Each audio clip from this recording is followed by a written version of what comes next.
Maraming salamat sa iyo, Kuya Vincent Calyada. Sa pagtulong mo sa kapwa, hindi ka na magsawa. Walang araw magbubunga rin naman ang iyong pagtulong sa mamamayan. Kasama ka palagi kahit saan ang biyahe para makatulong sa nangangailangan. Kuya Vincent, marami pong salamat. So ayan mga kasipag, isang magandang tanghali po sa inyong lahat. At yan, kung bago pa lang po kayo sa aking YouTube channel, ako po si Vincent Calyada. Please like and share po ng aking mga videos, and don't forget to hit the notification bell para lagi po yung updated sa aking mga videos. So ayan mga kasipag, mga kalingapan, grabe na dali yung ating mata. Gawa po nitong itong puno na ito. Kahapon po pagpunta ko dito ay napuling pa ako ng balibo ng kamagong. Ganito po siya mga kasipag. Ito, yung balahibo nito nakadali sa akin. Grabe po makaano sa mata. So ayan, at meron po nagpadala na si Ate Jing ng Australia. Nagpadala po siya ng 3,000 through GCash na pinapabot po dito para kay Raymar. So ayan, sobrang thank you po sa pinabot niyo pong biyaya para kay Raymar. At yan, kung bago pa lang po kayo sa aking YouTube channel, ako po si Vincent Calyada. Please like and share po ng aking mga videos, and don't forget to hit the notification bell para lagi po kayong updated sa aking mga videos. At maraming salamat po sa mga viewers, subscribers, sa mga sponsors, sa mga minamahal kong OFW, sa mga hindi po na-skip ng ads. Maraming salamat po sa patuloy niyong pagtitiwala sa inyong masipag na scouter. So ito na po yung part 4 mga kasipag, mga kalingap. At tara po, puntahan na po natin sila. Tara po. So ayan mga kasipag, grabe, sigit ng daanan nila Raymar. So ayan, hello po, magandang tanghali po.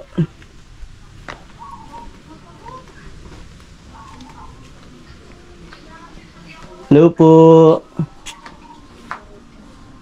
Raymar. Ay, andito si Raymar. So ayan, nandito sila Raymar, mga kasipag, mga kalingap.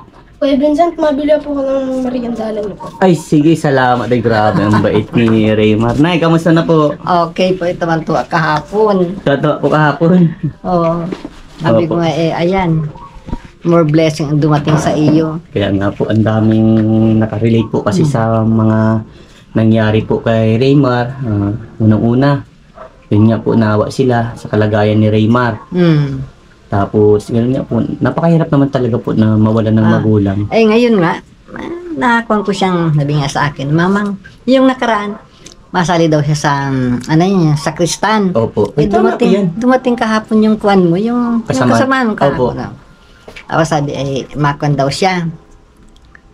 Bigyan siya, anong gusto magsakristan? Opo. Kahapon. Opo. Tapos sabi niya, halika na, punta tayo sa church. Ganyan. Simula kanina, nagsimba na siya. Wow. Mas maganda po yan, mapalapit siya kay Lord. Oo. Kaya sabi ko nga sa kanya, ipagpatuloy yung pagsakristan mo para, yan. Malibang din po siya. Malabing. Sabi nga nung kwan, nakikita kitang paraya nag-iisa, malungkot. Kaya sasama kita. Mabuti naman yung kasamahan mo kahapon. Opo, pinsan ko po yun si Jasper kasi ano po yun sa Kristan po yun. Oo, yun ang Yan po yung laging sinasabi ko sa kanila na lagi silang malapit kay Lord. Para gabayan sila sa mga araw-araw na ginagawa nila. Napaka sarap po sa pakiramdam na lagi pong malapit lagi kay Lord. Kumbaga nanay, alam mo nang safe ka kapag kasama mo siya di ba? Oo. Alam mong malakas ang loob mo po, di ba? Yun na nga, palagi ko man siyang pinasabi sa kanya na palagi ka magbe-pray. Opo. Tama po yan. Dasal lang talaga po ang pinakakailangan. Kaya sabi ko nga, salamat dumating sa ating buhay si Vincent. Natulungan ka. Marami sa iyong naawa, tutulungan ka. Opo. Kaya pasalamat ako sa iyo, Vincent, na ganun yan. At saka sa mga nagtutulong sa kanya. Opo. Ako ay naging tulay lang nanay. Lahat ng pinapabot sa akin para po kay Raymar ay inaabot ko po yung walang labis, walang kulang. Kasi talagang naramdaman ko po yung lungkot talaga. Kahit sino naman po makikita yung lungkot sa mga mukha ni Raymar. Palagi siyang nakatawan na. Ngayon, di ba po, maraming nagbago. At marami din pong nagsaksi sa pagbabago ni Raymar. Tamo ngayon palagi na ang itsura niya. Opo, talagang naka-smile na siya. Tsaka Pala, ay noon, para ba yung labi baga niya ikuan ano, parang Maputla. Pero ngayon, okay na po ano. okay na. Tama po Tsaka yun. magana na siyang kumain. Wow. At nagawa ng vitamin soup. Tapos pinapakong siya mga gulay. Opo. Yan, tama po yan, gulay. Parang gulay din po. Mabuti nga siya lang ang inaalagaan ko. Wala na Opo. yung dalawa ko na kinuha Opo. ng mama nila. Opo. Di kumbaga siya na talaga. Focus Siya ka na po pala, yan. wala nang iba. Ay, nag-alis na po. Yung Kailan ba dalawa, nag-alis? ay yung pizza 29 dahil opening baga. Ay, opo. Kaya sabi ko, thank you ta. Wala na akong ibang alalahanin na Opo. aalagaan. Siya na lang. Opo. Kumbaga kay Remar ka na po focus. Talagang siya na lang ang aalagaan. Opo. Kasi naawa naman talaga ako. Pag yung nakakita ko siyang nag-iisa dyan, halika dito ka sa labas. Opo. Maganda yung kausap-usapin. Opo. Pag maganda po yan, laging ganun po. Mas maganda yan para na i-open po. Sabi ko sa Pero kanya, ngayon po, ano po napapansin nyo kay Remar? Ano na po nung bago sa kanya? ayun ang bago sa kanya, yung palagi siya nakakatawa. Tapos sabi niya sa akin, alam mo mama, pagdadasal ko si mama at saka papa. Palagi ko silang naaalala kahit wala na sila. Opo. Yan na. Tama yan. Dapat ito pagdasal niya na. Tapos sa pananamit niya, palagi siya naliligo. Yun noon, kuminsan, hindi naliligo siya. Hindi talaga na, Ay, baka kuminsan- na-depress din po siya. Sa kuminsan nga yung mga kapatid ko, ano yun na dyan? Bakit hindi siya na, yung barabang, siguro mga 3 araw na ang, ano niya. Bago maligo po. Siguro po, na-depress na siya. Dahil sa nangyari. Yan nga sa tindahan. Opo. Sabi niya, bakit ganyan? Siguro wala ako noon. Opo. Mga 3 araw dumating ako dito. Opo. Sabi nung tindahan doon, ate, papalagi mo na si Ray, maraming ganun po. Talagang hindi siya nahiligo, hindi napalit ng baro. Buti na lang nanay, nakawala na yung problema. Ano po? Ayun na nga, natuwa siya dahil sa mga nagbibigay sa kanya. Opo. Yan. Dalo pa kahapon, ganun tawa siya. Sobrang saya niya po. Ano ba po yung sinabi niya? Sabi niya sa akin ay, ganito pala mama pag masaya isang tao, ano? Sabi ganun sa akin. astig. Opo. Sabi ko naman, pag halimbawa ka kung pinapakawala yung problema mo, ganyan ang mangyayari sa iyo. Opo. Masaya. Opo. Yun ang sinasabi ko sa kanya. Nakakatuwa at isa pa ako sa nakatulong po doon. Talaga, ay, thank you talaga, Vincent. Tapos Opo. sa mga Sponsor. nagtutulong sa kanya, mga sponsor niya. Talagang, yun talaga kung magbago ang buhay niya. Opo. At saksi na din kayo doon nanay na talagang nagbago si Raymar. Talagang kumbaga dating malungkot, Oo. naging masaya na Naging siya. masaya na siya. Opo. Kaya sabi ko nga sa kanya, ganyan ka ako palagi ka nakatawa. Opo. Kumisan, Vincent, naawa din ako sa kanya. Kumisan, Opo. wala siyang kalaro. Dito lang siya, nakaupo. Para bang may hinihintay siya kung ano. Paano yung po palabas-labasin mo po?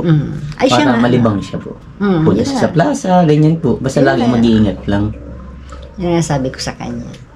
Kaya sabi niya sa akin, yung kahapon, yung nag-iisa kami dun sa itaas. Opo.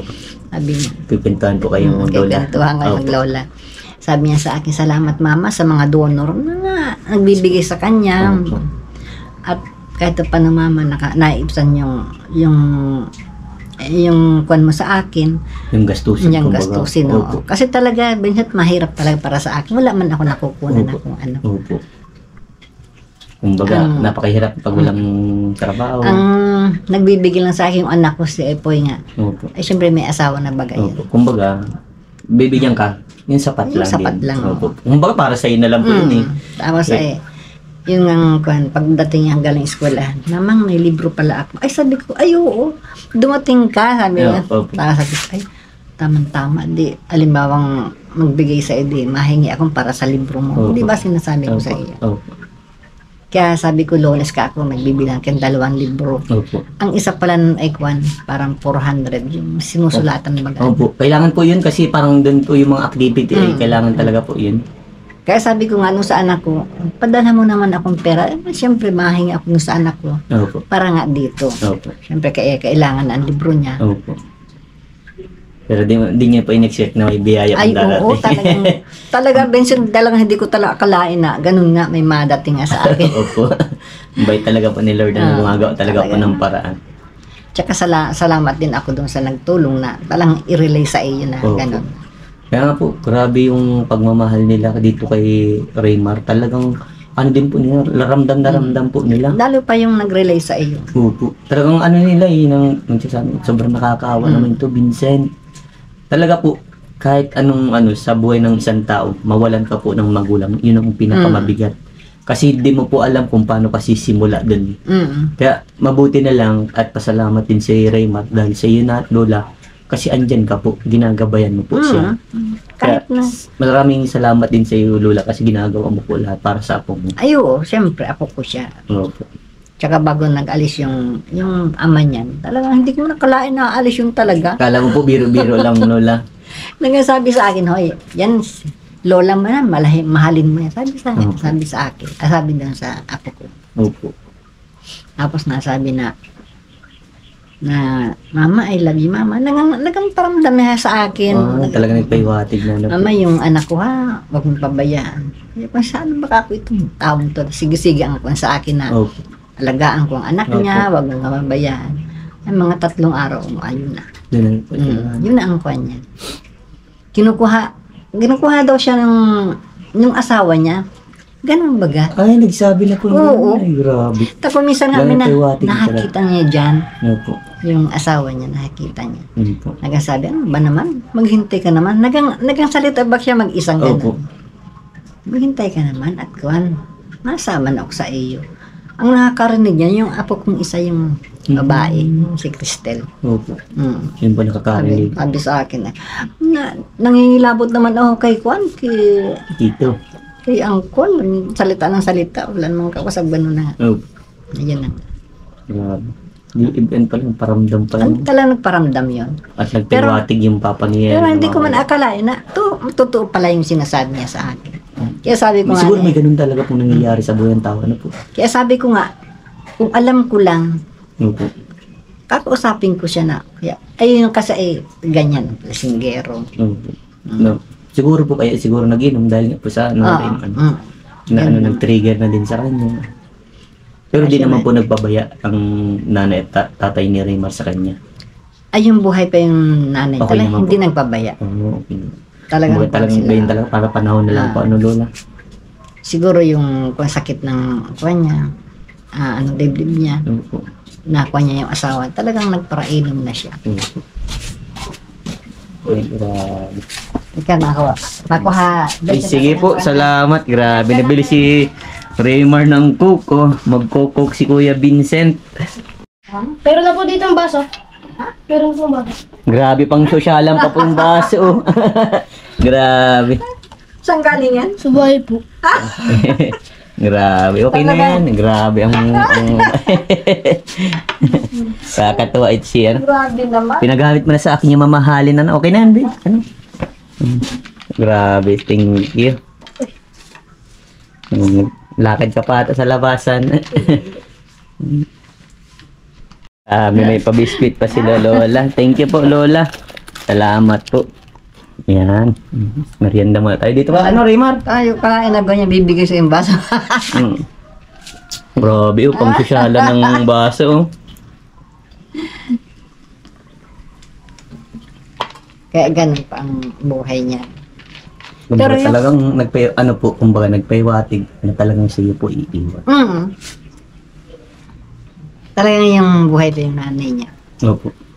Kaya kanya kumisang sabi, kung buhay pa si mama, hindi ako ganito. Nasabi, Si Raymar pa nasabi lang yan. Dito ka Raymar, buka. kung buhay pa nanay, ang mama ko, hindi ako ganito. Ang ganito. Kasi yung buhay pa nanay, talagang kahit anong hingiin niya, Nabibigay naman. binibigay niya. Sapatos. Opo. Sabi siya, mama, gustong ganito. Mm. Nagtatrabaho yan dyan. Diyan ba? Opo. Tinamagana. Opo. Nagkakuan rin sa servidora, kung minsan Mm. naluto. Opo. Kaya pag darating niya, nakuan siya ng pera natabi. Kung anong hinihingi ito, binibigay. Mm. Raymar, may nabalitaan ako sa iyo ah. Alam mo ba, natuwa ako dun sa binalita ni Lola. Sabi ni Lola, nagsakristan ka na daw. Grabe, very good. Tama yan. Lapit mo kay Lord yan, mga nangyayari sa iyo, ano. At talagang naka-smile na talaga siya. Ano, na. Yan, tama yan. Marami daw nagbago sa iyo ah. Ikaw, ano ba yung mga nagbago sa, ano, kung napansin mo sa sarili mo, ano mga nagbago sa iyo? Dito lang po. Dati lang. Wala ba nagbago? Hindi na malungkot? Mga ganun? Wala po. Hindi na. Yun ang mga nagbago. At masaya ka sa mga nangyayari ngayon sa buhay mo. Opo. Yan, patuloy lang at lagi kang dadasal Nakakatuwa naman si Raymar po. Alam ba marami nagmamahal sa iyo, Raymar? Mga nasa ibang bansa nagmamahal sa iyo. Maraming naawa. Talagang maraming nagpapalakas sa iyo ng loob. Kung mababasa mo yung mga comments sa iyo, talagang sabi nila naawa daw sila kay Raymar. Yun, maraming natutuwa na. Lagi ka na daw naka-smile. Sa'yo din, Lola. Ang ganda mo daw po, Lola. May nabasa ako ng comment. Ang ganda mo daw po. Salamat. Po. Yan. Basta sabi ko sa'yo, Raymar, lahat ng mga biyayang natatanggap, pahalagahan mo. Kasama mo sila sa mga dalangin. Yun ang pinakamaganda mong gawin. At yan, pagdasal mo din yung lahat ng mga nangyayari sa buhay mo. Sama mo din si Mamang sa dasal mo. Lalo na ngayon, sakristan ka na. Anong naghikayat sa'yo? Bakit nagsakristan ka? Yung si Kuya, si Kuya Jasper po. Opo, yung kasama ko. Isa din kasi yung sakristan. Pero gusto mo din ba maging sakristan? Tama yan. Ako dati, mga kaibigan puro sakristan, ako lang po yung hindi. Kaso parang yung din ako nakapagsakristan po noon at marami na akong ginagawa din po. Pero sila, mga kaibigan, pero nasama ako sa kanila. Parang sakristan na din pa ako noon. Oo. Kumbaga kahit yung mga nalibot-libot sa nasama din ako noon. Kumbaga natulong-tulong din. Kaya tama yan yung ginawa mo nung yung sakristan ka. Ngayon marami ka matututunan, lalo na sa pagdadasal. Di si Mamang kasama mo kanina pagsimba. Nakita mo po ito, nag-serve na? Ay, hindi pa. Nagkakam pa lang sila. Nag-meeting pa lang sila kung anong gagawin. Opo. Parang i-briefing pa naman yan po. So, ayan, ngayon, kaya ako dito napupunta po, Lola, Raymar, dahil may nagpaabot na naman muli sa iyo. From Australia, si Ma'am Jing from Australia, nagpaabot po ng 3,000 through GCash. So, ayan, ibibigay ko po ito sa iyo. Yan, grabe, ang dami nagmamahal sa iyo. Nakakatuwa naman kasi talagang sulit ang pagmamahal sa iyo. Ito, tanggapin mo. 1, 2. Sino nakakapit yan? Si Mamang na. Oh, very good. Saka sabi ko, Vincent, Opo. i-open ko siya ng bank account. Opo, tama po yan. Open niyo po siya ng bank account para may... Opo, kung baga, dun lang, nakasave lang lagi po yung pera niya. Tama po yan. Pahalagaan mo kung anong mga binibigay sa iyo. Yan, galing yan kay ate Ma'am Jing from Australia. Thank you, Ma'am Jing. Thank you po. Yan. Laking tulong na po nito sa apo ko. Opo. Kumbaga, yun nga, gaya ng sabi ko, kung anong mga importanteng bibilin, bilin mo. Kung hindi naman importante, itago mo para may... Sabi nga sa kanya, ako nga hawak. Ako halimbawang, ang katulad ngayon, meron ako 1,500 pang na natitira po, opo. Ikukuha ko yung libro yun. Wow, opo. Tama po yun. Ikuha niyo po. Tapos, savings niya para meron po siyang pera. Kumbaga, yung mga kung may agasusin ka, may makukuhaan ka. Ganun lang, save lang. Yun ang malaking bagay na dapat matutunan mo din sa buhay mo, ang pagtago ng pera. Kumbaga, mga ganyan, mga emergency funds, pag kuha kang ganyan. Hindi ka na mahingi. Hindi ka na mahingi, ha? Laging tatandaan mo.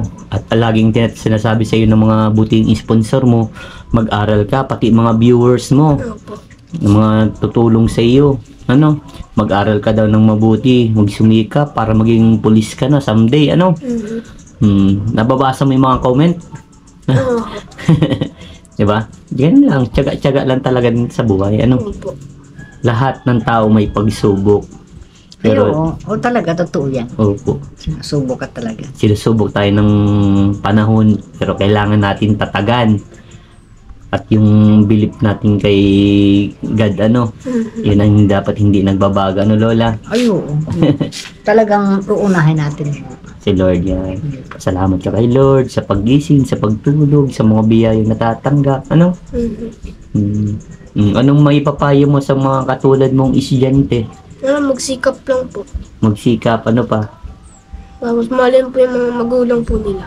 Mahalin ng magulang nila, di ba, Yan ang pinaka-importante na talaga. Ay, oo, tatang. Kasi magulang, never kang iiwan. Kasi naramdaman ko sa kanya noon, buhay pa yung mama niya. Opo. Tapos nagkasakit. Talagang siya ang nag-aalaga din sa mama niya. Opo. Nasa tabi lang siya. Opo. Biyang hilot niya yung mama niya. Doon din ako tatat sa kuwan na yan.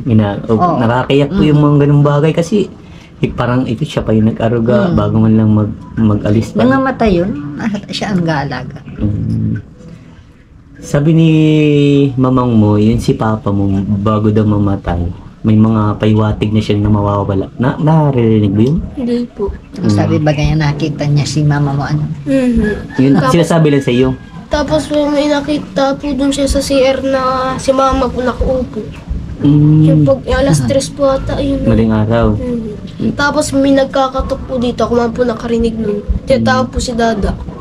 Pero naririnig mo, Oo, tinatawag. sa'yo, Lohan, 3 katok po. Ito talaga yun, no? Di ibig sabihin talagang nagparamdam talaga. Talagang kukunin na talaga si papa mo, ano? Talagang kukunin talaga siya.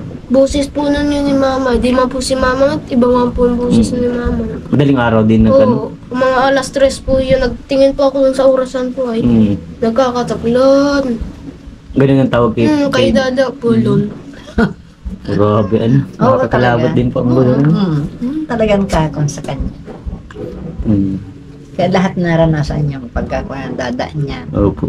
Kung paano siya. Yung bagang siguro dahil sa lasing siya entero, Opo. nalimutan na niya yung tubisan pagkakuha nito. Opo.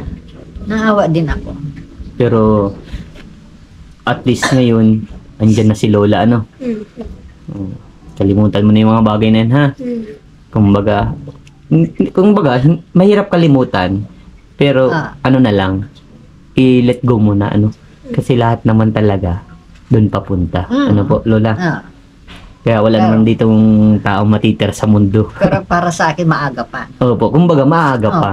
Yun lang, yun na po yung sasabing ano sa atin, pagsubok na paano natin malalampasan ang bawat pagsubok.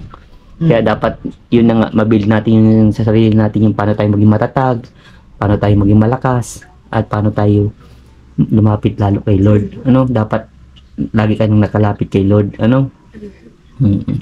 Yan. Lagi mong tatandaan mga payo ni Kuya Vincent para sa iyo, nila mamang mo, ha? Dahil para sa iyo someday, pag naging binata ka, naging matanda ka na, may papayo mo din sa mga katulad mo, 'di ba? Palagaan mo 'yun, ano? At para sa iyo 'yun. At ako'y aalis na. Ano? Anong masasabi mo kay Ma'am Jing? Marami pong salamat sa pagpadala po. Ma'am Jing, thank you po sa lahat. Sa pagpadala po sa apo ko. Malaking tulong na po yun para sa amin. Opo. Ingat ka palagi. God bless. Mag-aral mabuti, ha? Opo. Sige, bye-bye. Thank Bye-bye you. po. Bye-bye. So ayan mga kasipag, mga kalingap, maraming salamat po sa patuloy niyong pagtitiwala sa inyong masipag na scouter, Vincent Calyada. At kung bago pa lang po kayo, pa-like at pa-share po ng aking mga videos. And don't forget to hit the notification bell para lagi po kayong updated sa aking mga videos. At maraming salamat po sa mga viewers, subscribers, sa mga sponsor, sa mga minamahal kong OFW, sa mga hindi po na-skip ng ads. Maraming salamat po sa patuloy niyong pagtitiwala sa inyong masipag na scouter.